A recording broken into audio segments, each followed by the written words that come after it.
वो मोहनलाल बोडली आपके सामने हैं, तो उनकी सभा जनसभाओं में लोग पहुंच नहीं रहे हैं। हाँ बिल्कुल, उनका तो भारी विरोध हो रहा है। वो तो अपने राय क्षेत्र से ही हारेंगे बुरी तरह से। जब से जेजेपी के उम्मीदवार आए हैं खलबली मच गई है बीजेपी में।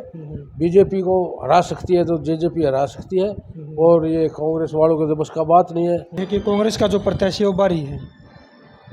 भाई हम तो जानते नहीं कौन है, अब नाम नाम सुना है, पता लगा 2-4 दिन से पंडित सतपाल है कोई, वहाँ हरिद्वार से लाए हैं गंगा घाट से, वहाँ कोई मंदिर कर्म कांड पूजा पाठ क्या काम करते थे। किसान तो है नहीं, अगर किसान तो ब्राह्मण भी है, अगर किसान को देते तो यहाँ के देवेंद्र शर्मा थे, किसान भी थे, धर्मपाल मलिक जी, जितेंद्र मलिक जी और चौधरी किशन सिंह सांगवान जी यहाँ से चुन के जाते रहे और किसानों की आवाज़ बनते रहे हैं। अब पहली बार दोनों पार्टियों ने किसान वर्ग की उपेक्षा करने का काम किया है। तो आपका मानना ये है कि ये दोनों के दोनों पार्टियां किसान विरोधी हैं? बिल्कुल, एक सांपनाथ है, एक नागनाथ है। कांग्रेस किसान की ज़मीनें खा जाती थी और ये किसान की मंडियां खा रहे हैं बीजेपी वाले।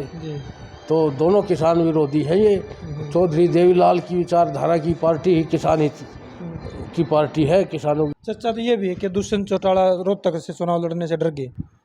नहीं, वो तो उनका कभी लड़ा ही नहीं, वो तो हिसार से लड़ते आए हैं, हिसार से ही लड़ते हैं। अब मैं कहूँ दीपेंद्र हुड्डा हिसार से लड़ने से डर गए, ये क्या बात हुई? जो नमस्कार, आप देख रहे हैं हरियाणा उत्सव। मैं भंवर सिंह।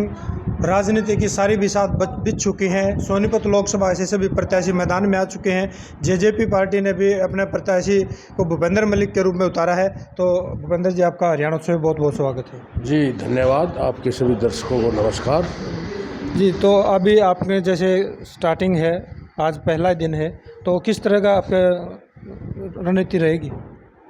देखिए, पहले तो मैं अपने पार्टी नेतृत्व का धन्यवाद करूंगा। कल शाम को जैसे ही पता लगा सोनीपत लोकसभा का मुझे प्रत्याशी बनाया है, तो एक बहुत बड़ी जिम्मेवारी दी है। इसके लिए मैं तहे दिल से अपने राष्ट्रीय अध्यक्ष डॉक्टर अजय चौटाला जी और उप मुख्यमंत्री पूर्व मुख्यमंत्री चौधरी दुष्यंत चौटाला जी का बहुत बहुत शुक्रगुजार हूँ। और आज से ही हम मैदान में उतर गए हैं। आज अभी दफ्तर का मुहूर्त करेंगे पहले और फिर चुनाव में उतर जाएंगे, और ये जो चुनाव है मजबूती से लड़ेंगे और किसान कमेरे युवा की आवाज़ संसद में पहुँचे, हमारा ये प्रयास रहेगा।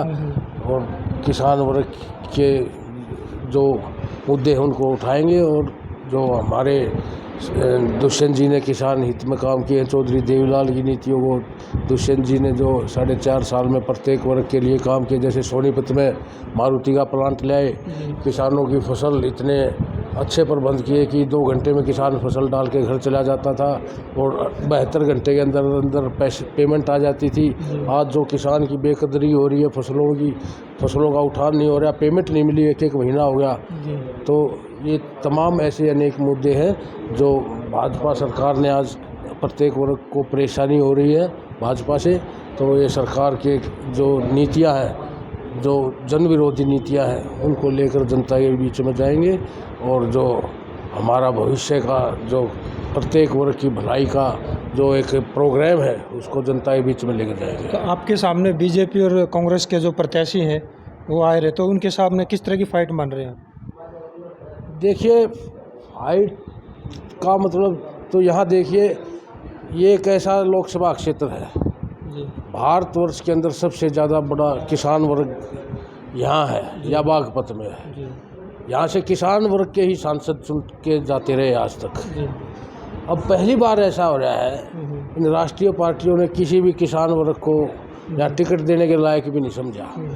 चौधरी लहरी सिंह, चौधरी मुख्तार सिंह मलिक, धर्मपाल मलिक जी, जितेंद्र मलिक जी और चौधरी किशन सिंह सांगवान जी यहाँ से चुन के जाते रहे और किसानों की आवाज़ बनते रहे हैं। अब पहली बार दोनों पार्टियों ने किसान वर्ग की उपेक्षा करने का काम किया है। तो आपका मानना ये है कि ये दोनों के दोनों पार्टियां किसान विरोधी हैं? बिल्कुल, एक सांपनाथ है, एक नागनाथ है। कांग्रेस किसान की ज़मीनें खा जाती थी और ये किसान की मंडियां खा रहे हैं बीजेपी वाले। तो दोनों किसान विरोधी हैं। ये चौधरी देवीलाल की विचारधारा की पार्टी ही किसान हित की पार्टी है, किसानों की रक्षा कर सकती है। तो कह रहे हैं कि कांग्रेस का जो प्रत्याशी है वो बारी है।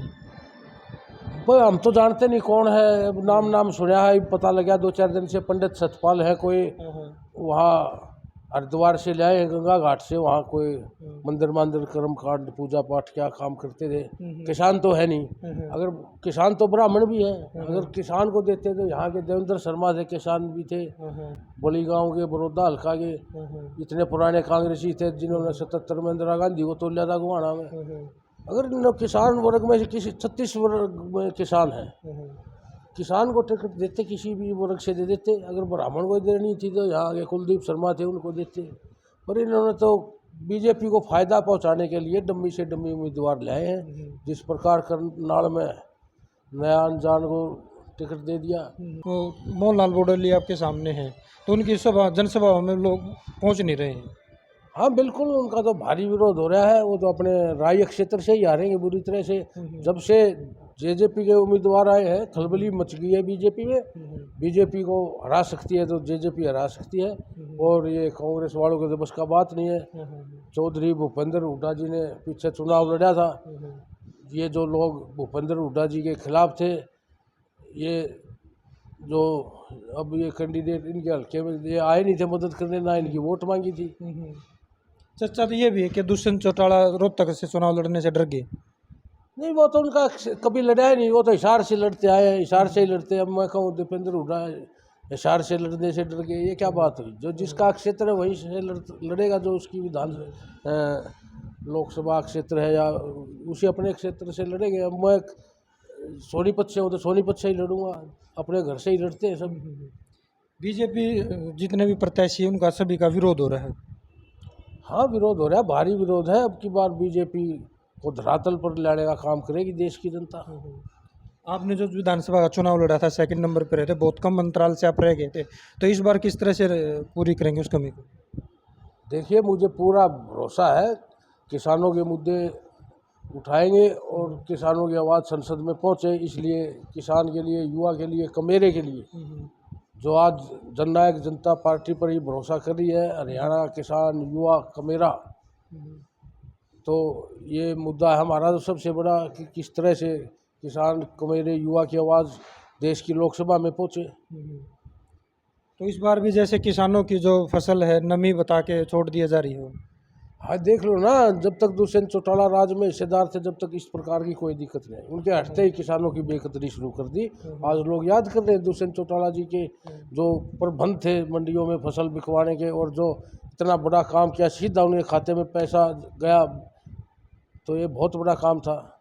आपके पास प्रचार के लिए बहुत कम समय, सभी पार्टियों ने अपने प्रत्याशी पहले उतार दिए हैं, तो भी इस कम समय में किस तरह से आप नैया पार लगा पाएंगे? देखिए, जेजेपी पार्टी का संगठन बहुत मजबूत है, ज़मीनी स्तर पे है। ये सभी साथी आज से ही मैदान में उतर गए हैं, और देखना सबसे आगे हम ही होंगे इसमें। और पार्टी में तो संगठन भी नहीं, प्रत्याशी भी बाहर के हैं, हमारे तो कार्यकर्ता भी यहाँ के हैं और प्रत्याशी भी आगे है। गांव-गांव में हमारा संगठन मजबूत है। उनका ना कोई संगठन ना और कुछ टेक्टार्थियों का झुंड है कांग्रेस तो, और वो उनको यहाँ के को दी नहीं, बाहर के को दे दी।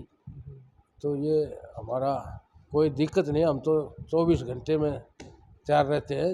24 घंटे के नोटिस पर कोई भी जनसभा हो, कोई रैली हो, तो हमारा कार्यकर्ता हमेशा मैदान में रहता है। तो चौटाला परिवार शॉर्ट नोटिस पे ही बड़ी रैली करने में एक माहिर है, उसका एक कद है, नाम है। बिल्कुल जी बिल्कुल, एक बार नोटिस देते ही तुरंत तैयार हो जाते हैं। क्या अपील करोगे? जनता से अपील करेंगे कि हमें आशीर्वाद दे। सोनीपत लोकसभा के क्षेत्रों से वोट की अपील करते हैं कि चाबी के निशान पर बटन दबाकर हमें लोकसभा में भेजें और आशीर्वाद दें। तो ये थे भूपेंद्र मलिक जी, जिन्होंने टिकट मिली है जेजेपी से, और आज इनका कार्यालय का उद्घाटन है। गोहाना बड़ौदा हल्का के अंदर ये आज कार्यालय खोल देंगे। उसके बाद चुनाव प्रचार में तेज़ी लेकर आएंगे। तो इस तरह की अपडेट जानने के लिए जुड़े रहिए हरियाणा उत्सव के साथ। नमस्कार।